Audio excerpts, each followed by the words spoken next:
आणि सर्वजण आपलं सर्वजण आपला आवाज उंच करूया.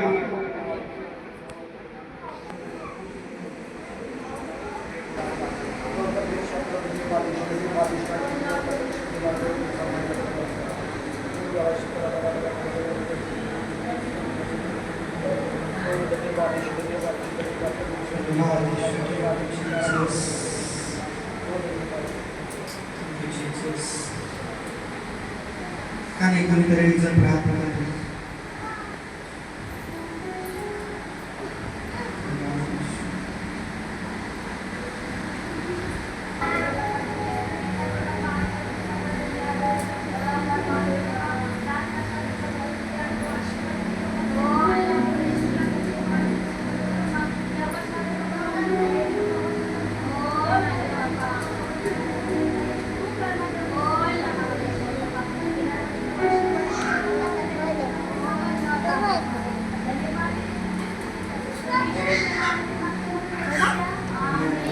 आणि पण जोरदार टाळ्या वाजवूया.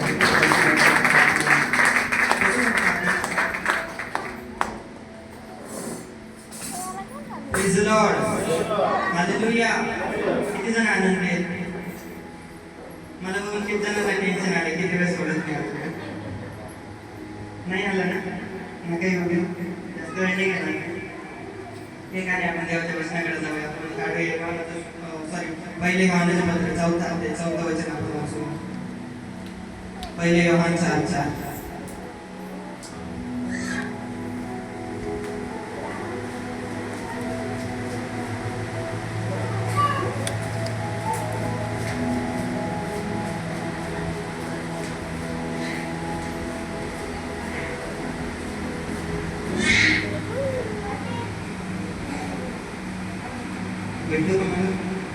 पहिले योहान 4:4.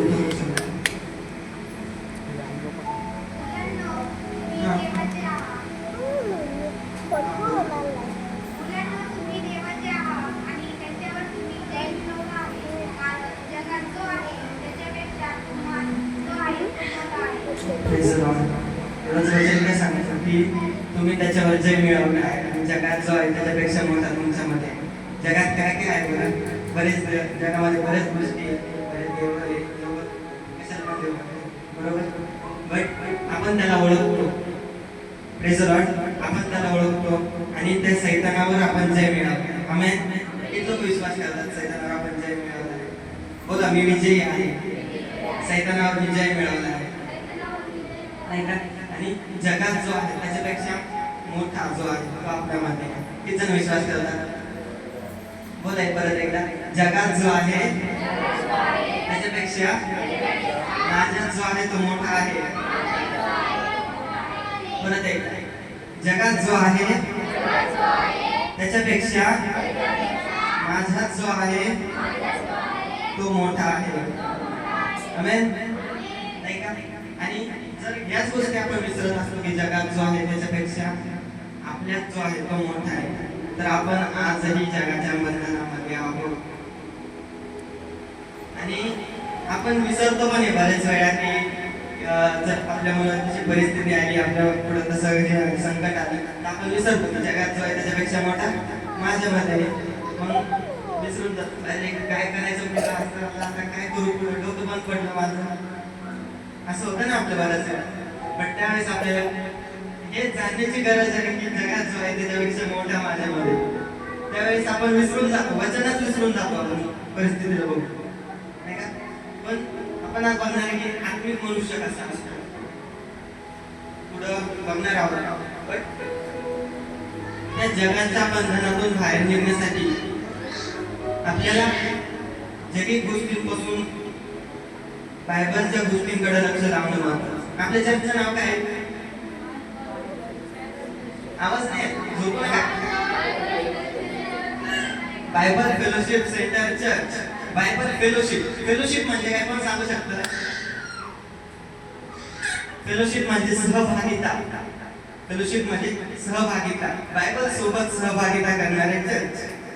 Bible fellowship centre. पुढे नाव आहे कारेगाव, बरोबर?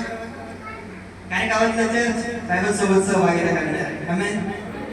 सर्वजण विश्वास ठेवला आणि पुढे बघतो आपण की सगळ्यात महत्त्वाचं म्हणजे की जी गोष्ट आपण करू शकत नाही किंवा आपण आपल्या समोर ती गोष्ट आली आपल्याला करायची इच्छा आहे पण आपण ती करू शकत नाही का, तर ती अवघड गोष्ट आहे म्हणून नाही का. आपल्या मनात असं विचार येतो अरे मी नाही करू शकत, जाऊ दे ते सोडेल.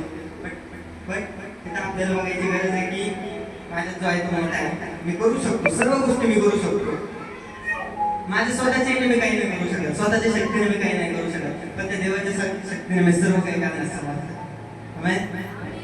आणि सगळ्यात महत्त्वाची एक गोष्ट मी तुम्हाला सांगणार आहे की ऍक्च्युली वाचूया आपण मत्ताईचा शुभवर्तमान 6 अध्याय 14 आणि 15 वचन आपण वाचूया. मत्ताई 6, 14 आणि 15.